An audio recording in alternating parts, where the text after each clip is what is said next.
the finish when they get to the green flag, which is back in the air here at Thompson, and they thunder down the front straightaway and into the first corner. And on the outside, Ronnie Silk is able to show the way, but Craig Lutz doesn't back out of it. Ryan Priest looks 3 wide, backs out of that move. As they go down the front straightaway, nose to nose, Craig Lutz just turns it to the outside lane, paying no attention to his outside. Oh, look down there, wrecking in the back of the pack. Eric Goodale got a piece of it. Timmy Solomito, Sammy Ramo in the 06 is also involved. And it does not look like painting the numbers orange for Timmy Solomito was going to be the thing that turned his luck around here in 2020. Tough night. He's been on and off pit road a few times and now ends up in the wall. 3 cars involved: Goodale, Ramo, and Timmy Solomito. Don't know that what might have been going on there is some 3 wide racing, and they just ran out of room as they were coming towards the start-finish line. We are 11 laps from the end, and they have thrown the red flag.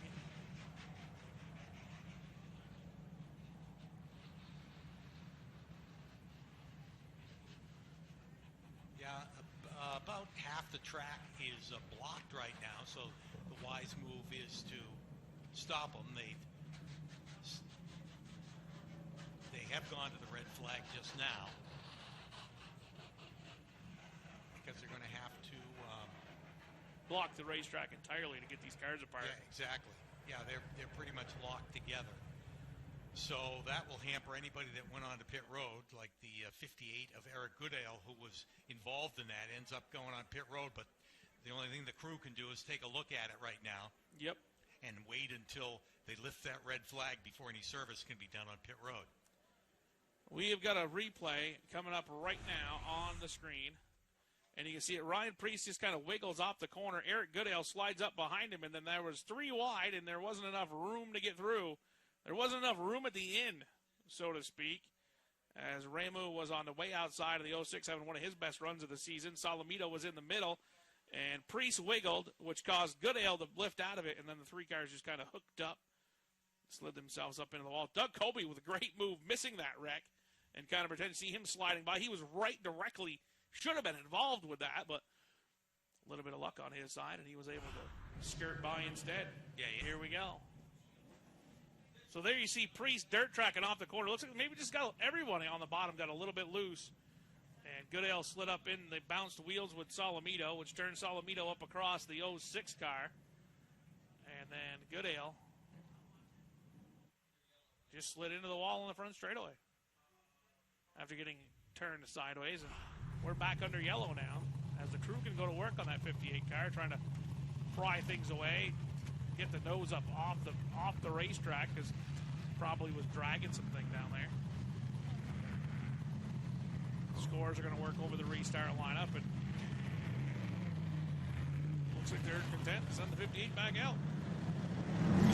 Get out and get a feel for it anyway. Make sure you can turn it left and right, and make sure nothing's dragging, and enough time that if he's going to come back down pit road again and make another adjustment, he can. Yes. And we've got another angle of the spin right here. Oh, yeah, right at the start-finish line. That's a great one. Look at him pile. That's race speed right there. Everybody else able to take evasive action. 7 laps remain, and green flag is out. And Bonsignor gives up a couple of spots down the front straightaway. Yeah, Priest was able to get by on the outside. What a great rocket start for Ron Silk. Ronnie Silk able to take over or hold on to the top spot. And Ryan Priest is looking for one more on the bottom of the racetrack in car number 6. We'd like to make a little history here tonight, as he is all over the back bumper of Ron Silk. Down to the bottom. Down to the bottom he goes off of turn number 2, where Ron Silk's able to hold him off down the back straightaway. Here's Greg Lutz making a move down underneath Bonsignor to take a spot away. Just behind this battle for the lead. Silk, 85, covers the bottom of the racetrack. Priest to the outside. Drag race down the back straightaway for the 3rd corner. And we've got a new race leader. It's Ryan Priest on the outside. Priest to the lead. Lutz coming with him in the 46. Yeah, can he clear that 85. He does. He's able to work the lane he wants, but we've got the caution flag out.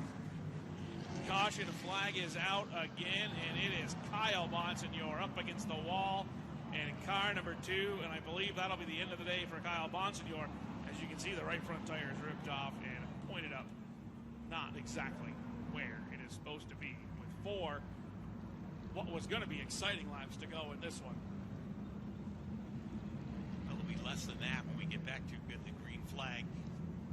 We'll see how they handle the scoring on that one, but boy, Ryan Preece, who we talked about the troubles he was having early on in this race, but a couple of pit stops, a couple of adjustments, and they've got them right to the front.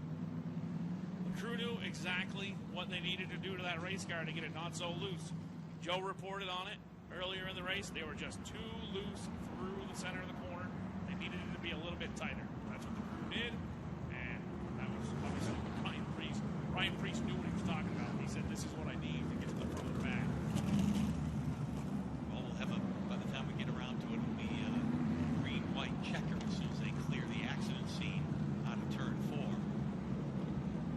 And Kyle Bonsignor climbs out of the number 22. Good to see as he gets out of there, but damage pretty heavy to the right front of that car.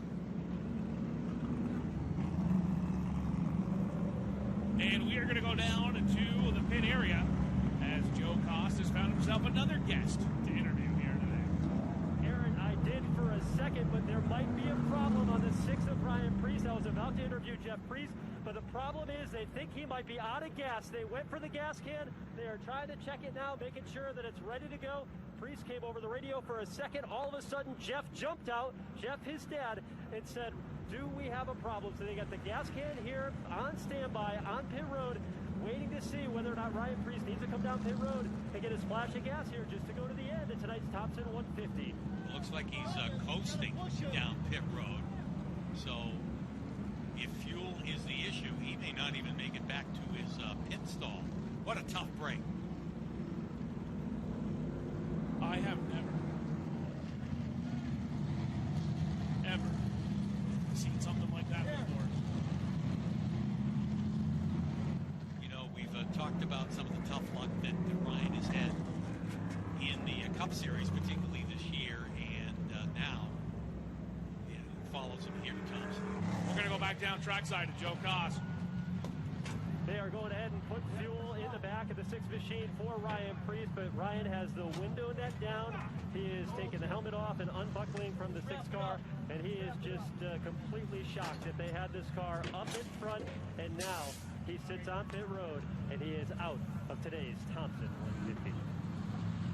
This is kind of an unusual situation, too. A fuel issue on a race of this length. And you can see he's not happy at all. He climbs out of that car. Not happy at all. I wouldn't be happy either. You got a car that fast.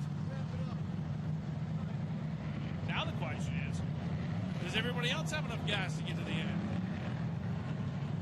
Well, I've got a feeling this was probably a miscue, at least on one of the stops, if not at the start of the race for them.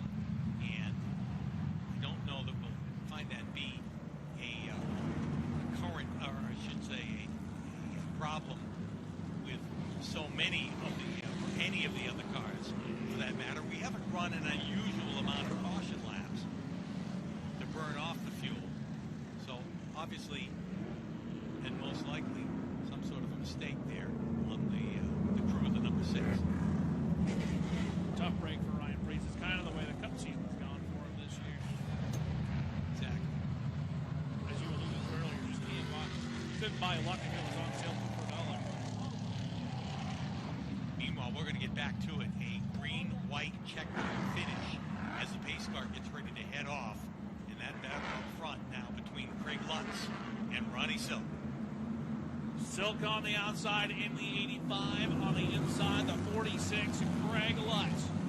Here they come. On turn 4, down to the stripe. Green flag is in the air. Ronnie Silk away with the lead. Craig Lutz to second place. Jumps way to the top. And Lutz is in trouble in the 46. Lutz way up the hill, losing spots. All the way to the back the lead coming to now the white flag in car. Number 85, Silk, is just one lap away for victory. And look who's trying to close back in on him. Final time, down the back straightaway. Justin Bonsignor has broken free from the rest of the traffic, trying to track it down. Ronnie Silk will go through turns 3 and 4 for the final time and off the fourth corner. Back to the stripe. Race number 6 in the 2020 season goes to Ronnie Silk in the 85. Bonsignor will settle for second, John McKennedy third. And look at Chris Pastriak. We talked about the philosophy of a late tire change, a late stop, and it worked for him up to fourth. And Doug Kobe rounds out the top 5. Kobe with a good run after rebounding after pitting there late in the race as well. And Craig Lutz falls from second on the final restart back to the 12th position. And that was the type of day we said a championship contender couldn't lose points again. Ronnie Silk's a driver who didn't lose any points in the number 85. He is taking a lap of honor around the speedway right now as the winner of this event. We see Ryan Priest headed for the pit area all right right now, and tell you what, thinking what could have been till running out of fuel here so late in the race. Terrible break for Ryan Priest, but Ronnie Silk, I'm willing to bet, is not going to dispute the fact that he is today's race winner. And that's Stewart's Automotive, car number 85.